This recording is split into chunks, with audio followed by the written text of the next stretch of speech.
can patterns be broken? Can negative patterns be broken? A person has to want to, and they have to show that they're already doing that. Don't break a pattern for me.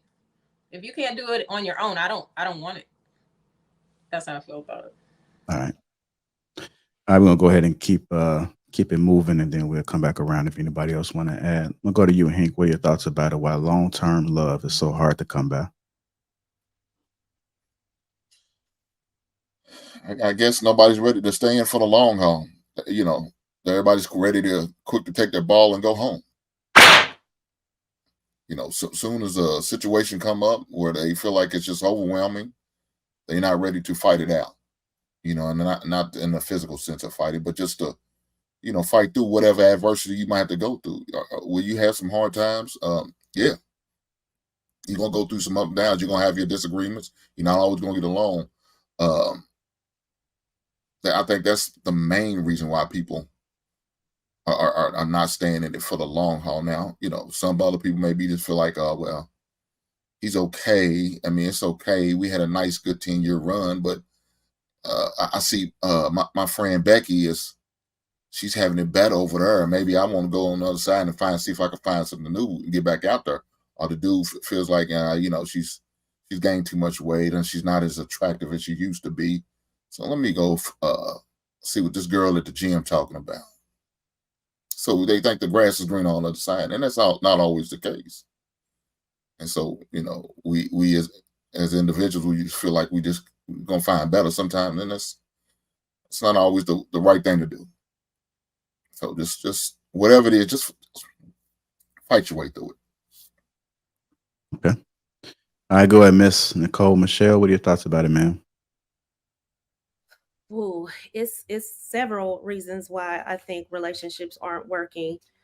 When I look at all of the couples in my family, my grandparents, my parents, what I will say is we have a lot of external factors in our faces. We have a lot going on. TV, they only had what, 3-4 channels? We have social media, we have cell phones, we have, it's just constant, a barrage of information. And we have, apps with people, just people. Like you could talk to someone on the other side of the globe just by picking up your cell phone. Our parents, grandparents did not have that. They did not have all of these external things going on, keeping us distractions. Let me just say that, distractions, right? And another thing I noticed about older people that stayed married was they didn't date a whole lot of people. It wasn't a hot girl summer, a hot boy, city boy, this and hot girl that. They were like, you hook up with the boy from the neighborhood and you get married. It was just that simple. Does he have a job? Is she marriage age? What's her people like? Okay. And it was a much more simpler time. And I think now we just have so many distractions and things keeping our eye off the ball that marriage is just one of those things that's so far down the list versus our grandparents and parents. They saw marriage as something that was definitely gonna happen at some point. It wasn't a if and or but, it was gonna happen. And it was just much more simpler in choosing a mate. And another point that I believe, as someone who's been helping people get married, I will say that a lot of people give so much in relationships before they meet the one, that by the time they meet someone that's half decent, that they want to go the distance with, they are worn out. And that goes for men and women. That's, piggybacking off of Bruce's point. By the time they show up in a relationship, they are worn out. They see some of the red flags. They're like, I'm out. I'm done. I'm good. And this is actually somebody that deserves the energy. He deserves the energy. But because we've gone with all the other guys who were cute and had us in rotation, but we like being in that rotation because he was cute or he had money, you know what I'm saying? We love that rotation, girl. But then when we finally get that brother that really is like, I love you, girl, we're like, Oh, so you gonna talk to me like that? I'm out. Like, just simple, like, just gone. And the brothers do that too. You had a girl that hit you in the head to the white meat with her drama, but you love that booty though. So you were like, oh, and then by the time you get with a good woman that loves your dirty boxers, you're like, I'm tired. She better go on somewhere. And everybody's like, what? That was the one. And you're like, no. And it's really fatigue. It's relationship fatigue. And I really feel like our grandparents, and let me speak for my grandparents. Did they get on each other's nerves? Absolutely. But they were like, they didn't come to the table with so much baggage. And I think a lot of times our couples, it's not an indictment against who we are personally. It's just we come with a lot. And then by the time we get in a relationship, we're just worn out. And I didn't see that in my grandparents. My grandfather was her first, last, and only. She had all her kids with my granddaddy, and that was it. And my granddad was a widower and married my grandmother. And that was it. That was it. I mean, and because my grandfather was a pastor, sure, there were women like, oh, yeah. But he was like, nope. He was determined to make that work. And she was too. And here we are. So Man, that was a lot there. Go ahead, Paradise Paris. What are your thoughts about it, man? Shout out to Mike. I just seen him about 2 weeks ago here in Dallas. Had the great pleasure working with him and seeing him with his wife. And I love the fact that he practices what he preaches. He's a very gentle soul.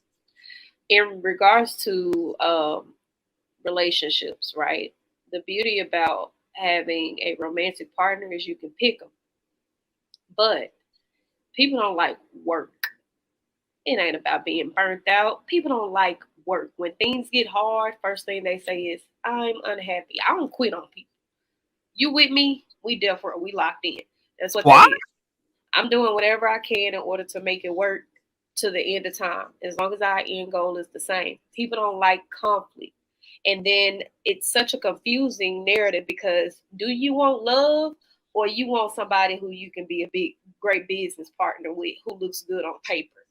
That's where we get things conflated. Everybody want to be loved, but then they get to talking about all these other exponential things that can be fixed and corrected. All these other exponential things. You can get your record expunged. You can get things sealed and stuff like that, even with a felon.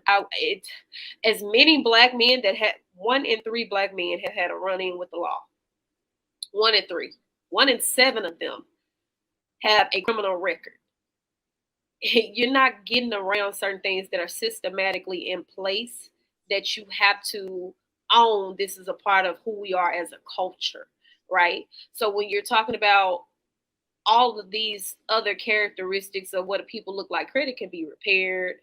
STDs, not so much, right? But if a person has had an STD, 1 out of 3 people now have herpes. So it's like when you're sitting up here, you're having these conversations, and we're going through all of these other nuances. It's almost coming off as if a lot of times we have conversations about relationships to determine that we are better than other people that we relate with. That's what it comes down to. You chose them and they were fun for you when you were having a good time, but somewhere along the lines, you decided you were too good for them. And that's why you chose to quit. Because when it was in the beginning, the honeymoon phase, infatuation can last anywhere from 6 months to 2 years. Infatuation, once that wears off, life hits and things really start happening. Why are you quitting? Because the idea is that you think when you go and get with this other person, they're going to give you a new experience. They're going to get you something better. They're going to get you something more greater. However, you're going to have that same experience with that new person. It's just in a different body. And that's what we fail to acknowledge. We fail to acknowledge we keep dating the same people in a different body because, like Hank said previously, you go back to your default setting. You go and pick the same type. You go and lay with the same type. They just look different. And you go and have those same experiences. You can't tell me you constantly dealing with broke men. You can't tell me you constantly dealing with women who are whores. You can't tell me that you constantly dealing with this type of person and it's not something in you that is attracting them. So until you find your level of hard and you understand that level, and you understand how to constantly overachieve that level and keep working at it, you will never master it. You're just going to be a person with a lot of experiences, never learning anything.